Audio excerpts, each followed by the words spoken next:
30 years ago, this Las Vegas neighborhood called the Lakes was at the edge of development in the valley. Since then, Vegas has sprawled far past this quiet community where one legendary performer happens to live on a street named after him.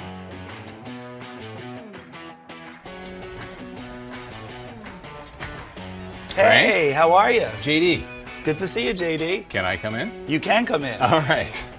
He's the longest-running headliner in Las Vegas, famous for his female impersonations and lavish show wardrobe. Frank Marino! Frank's onstage style is mirrored in his Las Vegas home. Frank purchased this home when he was just 19. The interior design hasn't changed much since he bought it 3 decades ago. So tell me some stories about this place here. You got to realize, first of all, the reason it's all black and white and mirror is because when I first got to Las Vegas, Liberace was probably the biggest star here at the time. And I thought that's what a star's house would look like. and that's how I did my house. Nothing goes in here unless it's a silver, black, white, or gold. Let's face it, I'm a drag queen, so what's my motto? Too much is just enough. So this is what my friends call the Golden Girls room, because everything is pink and mint green.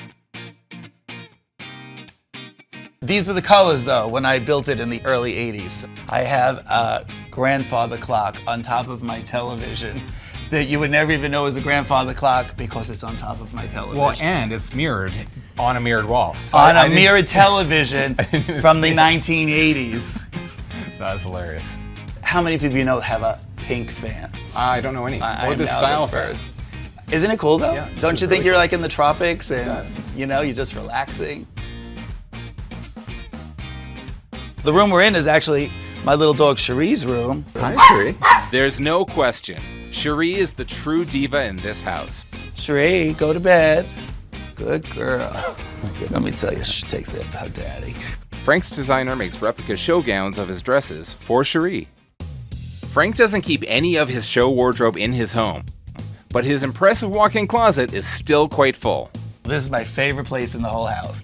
The closet, when it was built as an extension onto the original house, was finished.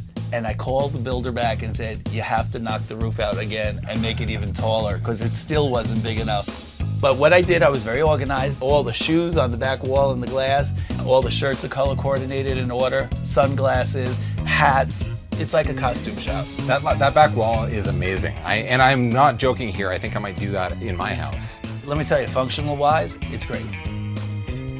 All right, well, let's go outside and take a look. Let's go outside, you're gonna love that, we can relax.